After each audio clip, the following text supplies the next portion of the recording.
is in four-part, Part 1, Part 2, Part 3, and Part 4. Now look at Part 1. Part 1. You will hear a podcast on Canberra's theme park. First, you have some time to look at questions 1 to 6.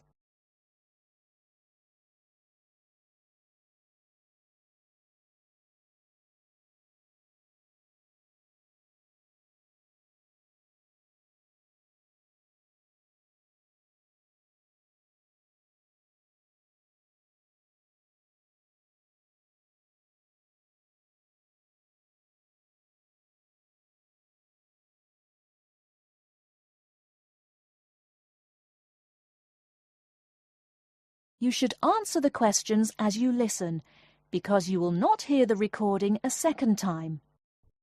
Listen carefully and answer questions 1 to 6. Welcome to Canberra's Park podcast. In the next few minutes, I'll tell you a little about the park and the amazing things we have to offer. We like to think that Canberra's offers more than other theme parks. Like them, we have a variety of exciting rides for people of all ages, but Canberra's also places strong emphasis on the educational experience for its visitors. Not boring facts, but lots of interactive exhibits. Although it's mainly an outdoor experience, we do have some indoor activities if the weather gets too dreadful. The park's got a lovely, well-established feel, set in 80 acres of beautiful countryside, about 3 miles south of the tourist resort of Dulchester. The park was set up in 1997 by the Canberra family, but then taken over by new owners in 2004, who have maintained the original vision of the Canberras. It has lots of old trees, hundreds of flower beds, and a gorgeous lake. Canberra's has over 45 different rides, exhibits, and arcades. All but one of these is free once you've paid your entrance fee. We charge a small fee for our newest ride to reduce the length of the queues. You don't pay anything for parking. A family ticket for a family of 4 works out at about £8 per person, which is amazing value. Full details of current prices are shown on our website, along with full details of rides, etc., and directions for getting to us. We also have a number of special offers. For example, if you live locally, why not join our Adventurers Club, which entitles you to 50% off ticket prices all year round, and a special lane for all rides and exhibits, which means you don't have to wait to get into any part of the park. See the Offers tab on the website. We've recently added a number of new exhibits to the park, and we're particularly proud of our Future Farm Zone, which houses over 20 different species of animals, from chipmunks to dairy cows. The emphasis is on getting near to the animals. All of them can be petted, and you can buy food for feeding the animals. Many of our younger visitors say that this is the high point of their visit.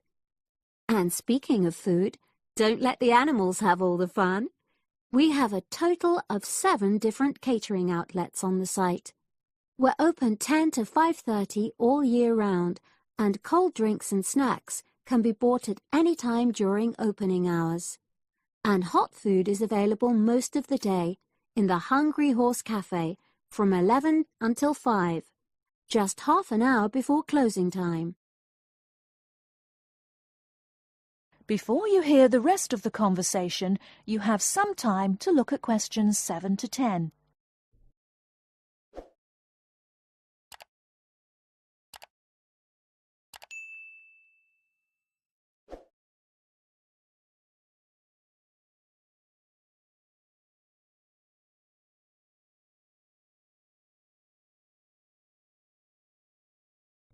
Now listen and answer questions 7 to 10.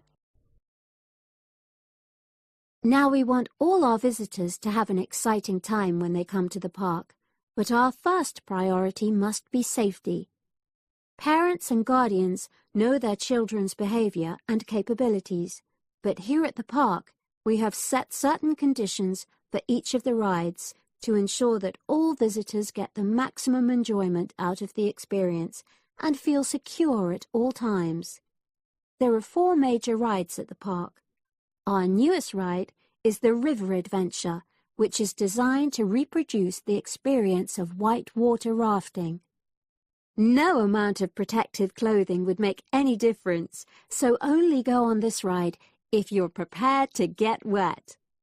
Children under 8 can go on this ride, but all under 16s must have an adult with them. Not all of our rides are designed for thrills and spills. Our Jungle Gym roller coaster is a gentler version of the classic Loop-the-Loop, specially created for whole family enjoyment, from the smallest children to elderly grandparents, suitable for all levels of disability and health conditions. Carriages have comfortable seating for up to 8 people with safety belts for each passenger, which must be worn at all times. Sit back and enjoy the scenery. One of the best established and most popular of Canberra's rides is the massive swoop slide. Whiz down the polished vertical slide 9 meters in height and scream to your heart's content. There are no age or height restrictions. Be careful though, you must have on long trousers so you won't get any speed burns. And then there's the famous Zip Go-Kart Stadium with 16 karts, 8 for single drivers and 8 for kids preferring to ride along with mum, dad or carer. Take part in high-speed races in our specially designed Formula One style karts, but no bumping other karts, please. All riders must be above 1.2 meters because they have to be able to reach the pedals, even in the shared karts. Full details of all safety features are available on our website at www.camberspark.com. So come and make a day of it at Canberra's theme park.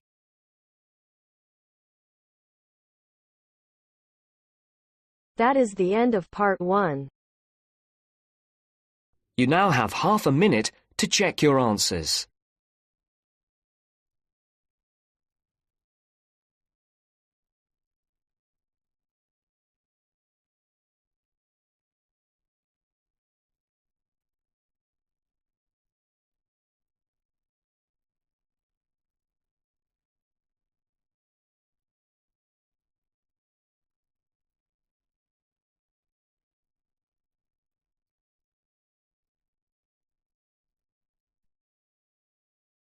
Now turns to part 2. Part 2.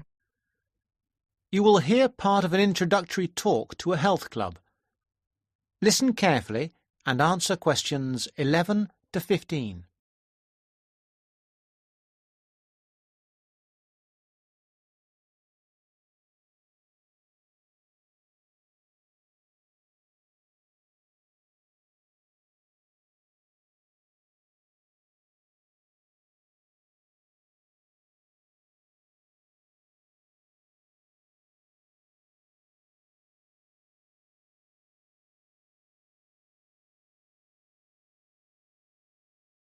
Good morning, everybody. I'd like to welcome you to Rose's Health Club, which is part of the nationwide Rose Group of Health and Fitness Centres.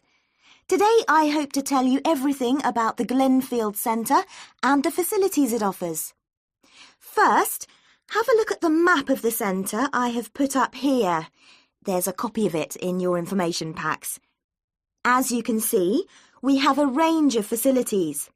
We are here at the meeting point, next to the reception desk. If you get lost, which is unlikely, make your way here. The main feature of the health club is, of course, the swimming pool. This is a 25-metre pool divided into 3 or 4 lanes. Access to the pool is normally through the changing rooms for obvious reasons. To get to these, bear left as you come through reception, and as you follow the corridor, they are the 2 doors immediately to your right. First the female changing room, then the men's. If you follow the corridor right to the back of the building, you'll find one of our most popular features, 3 state-of-the-art squash courts. We keep them in very good condition, so if you're keen on that sport, I'm sure you'll appreciate the quality. Right then, I'm sure what many of you are thinking of joining for is access to the gym facilities and activities like yoga. We've got lots of space for this, and these are all situated on the left-hand side of the main corridor, opposite the changing rooms and squash courts. At the far end, you'll find the fixed and free weights room. There are lots of fixed weights machines, and you'll also find exercise bikes and rowing machines. Next to that, directly opposite the changing rooms, there's access to our sports hall. This is where yoga classes, martial arts, circuit training and other classes take place. We even have badminton and table tennis sometimes. OK, moving on from the sports, there are 2 other things to point out. One is a small door next to reception to the left as you come in. This takes you into the staff training room. This is important because you'll know where to find us in an emergency, and it doubles as a first aid room in those circumstances.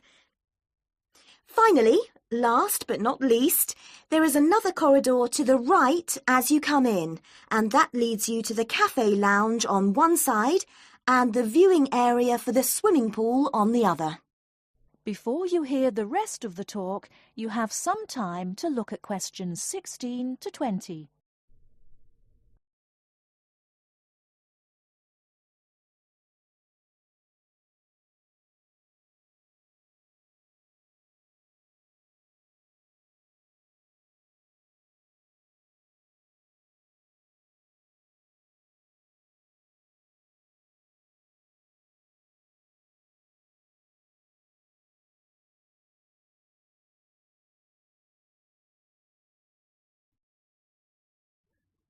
Now answer questions 16 to 20.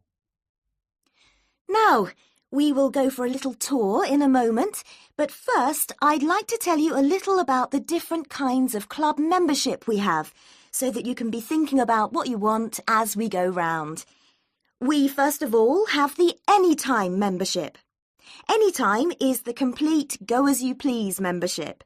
This entitles you to full use of all the facilities during all opening hours, and we're open every day from 5 a.m. till midnight. This costs £850 per year, though there are some discounts which I will tell you about in a moment. Don't forget that the Rose Group is a nationwide group, and this membership also entitles you to the full use of the group's other 250 clubs around the country. The Free Time membership is an off-peak membership.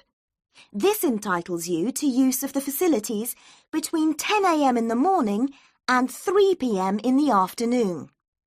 Also, you can use the facilities at any time at weekends. This costs £500. Note that you will still have access to a personal trainer under this membership scheme. Finally, a standard membership costs £400 and is a weekday membership really, especially suitable for retired people who can come during the week. There is also a children's membership scheme. Children can join this scheme if they are between 15 and 18 years old. Please note that children of less than 15 can't come to the club without an adult, and they can't take sessions on the sunbed. Not that young people usually want to use a sunbed anyway. The children's schemes are all half price, that is 50% for each child or young person in the scheme. People who live outside the area can have a discount of up to 50%, but this has to be arranged specially with the general manager. If that is of interest to any of you, let me know and I will fix up an appointment for you. Now, let's go on our tour. That is the end of part 2. You now have half a minute to check your answers.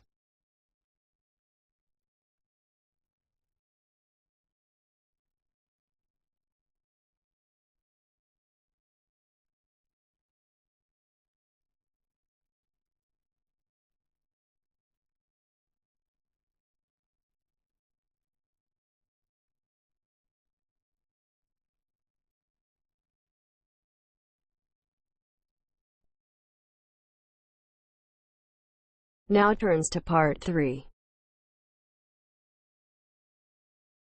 Part 3. You are going to hear the rest of the talk about family history. First, you have some time to look at questions 21 to 25.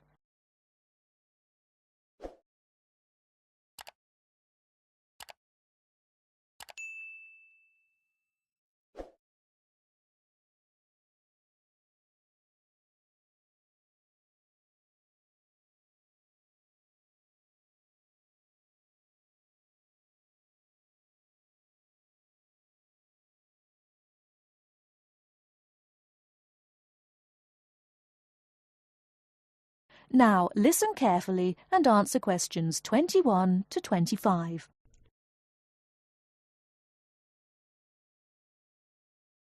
So, that's a few ideas about getting information. But what about methods of recording it? Of course, you can just write down what family members say.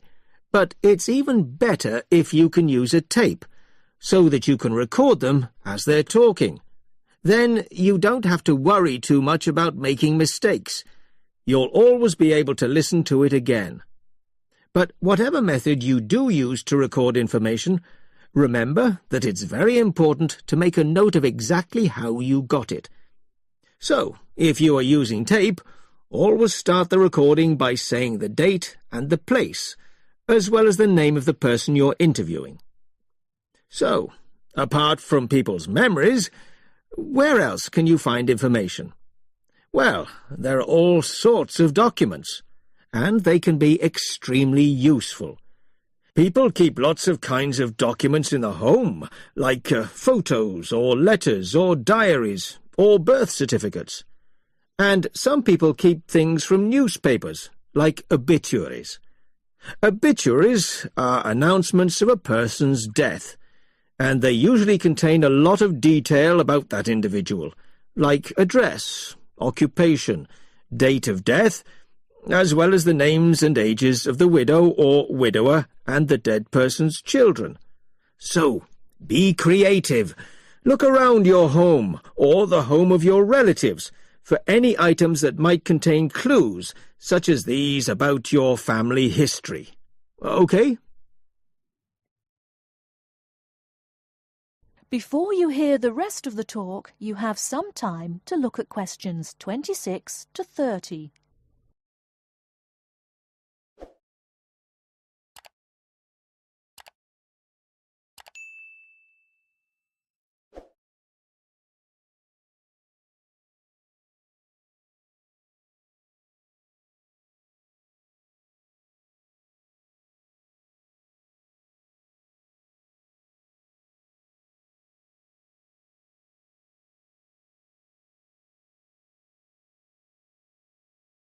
Now listen and answer questions 26 to 30. Now, you'll find that you'll collect a lot of information, so you'll need to record it in an organised way. I'd recommend that you use an ancestor chart, like this one here. Can you all see? Ancestor charts act like maps. They link 4 or 5 generations in a family tree, so they're very convenient, and they don't cost anything. You can get as many as you like. You just download them free from the internet. Then you fill them out as you go along, and for each individual you record all the key information next to their full name. It's very convenient. Now, at this point, I'd just like to give you a couple of tips about filling in the ancestor sheet. First of all, I'd advise you to use pencil, at least until you have definite evidence for the information you're recording. Secondly, as well as recording official names, I mean given names, it's worth writing any nicknames down. You know, these are the short names that people call you when they know you very well. And you can show them by using quotation marks. That's ancestor charts, then. They really do save a lot of work. Now, before I show you how to go about confirming the information you collected... That is the end of part 3. You now have half a minute to check your answers.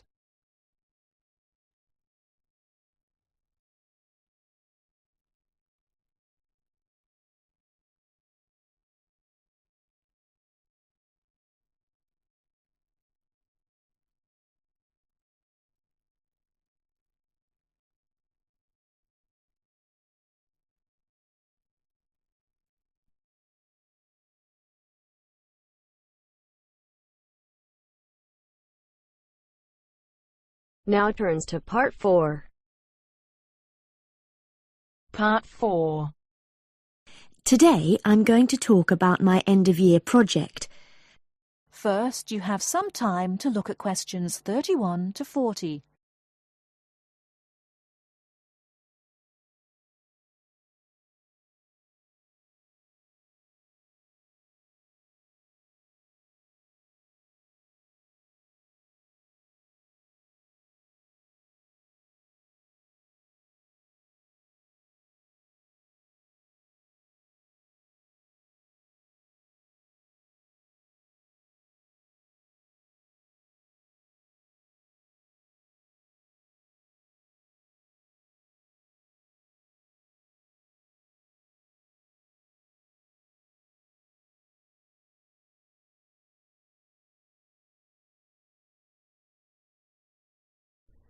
Now listen carefully and answer questions 31 to 40. Good morning. Today I'm going to talk about my end-of-year project. I wanted to find out why men and women tend to perform at different levels in particular sports. Let me start by explaining why I chose this subject. Now, as some of you may know, I'm an enthusiastic long-distance runner myself, but I have never felt particularly worried about the fact that I usually finish several minutes behind my male counterparts. How it all started was when a first-year student approached me because he'd read an article about why women swimmers never compete successfully with men and wondered if I could look into the issue in regard to running. My tutor confirmed that a lot of interesting research had been done on this issue, and also I knew that whatever I found out was likely to be useful in training programs I run at a local girls' school. So, I started doing some preliminary reading, and what I found out was a mixture of the expected and the unexpected. It didn't come as all that much of a surprise to learn that male runners have more muscle and women more fat, and this accounts for most of the difference in sports performance between men and women. This is normally caused by differences in hormones. A male hormone, testosterone, builds muscle, whereas a female hormone, estrogen, causes fat to accumulate. Of course, this was something that we learnt about very early on in sports science. But then I began reading about the nature of muscle, and this is where I found something that did surprise me. Men and women have exactly the same type of muscle fibers, which means that they are capable of fuel burning at the same rate. I was also reading some very interesting research on differences between the average height of men and women. We all know, of course, that men are much taller on average than women, but what this means is that women actually work much harder because they have to take a lot more strides to cover the same distance. I hadn't understood that before I read this research. So, I set up my own small-scale research project to investigate some of these points and a few others.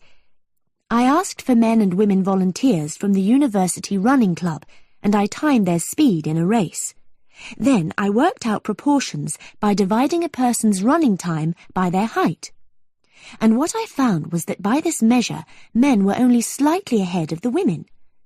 For my second experiment, I put weights on the men's shoulders so that the men and women would have the same height-to-weight ratio. I found that under these conditions, the women actually ran faster than the men. In my last experiment, I decided to look at what is called elasticity by measuring how high the men and women could jump, and I found that my male and female participants had equal levels of jump power.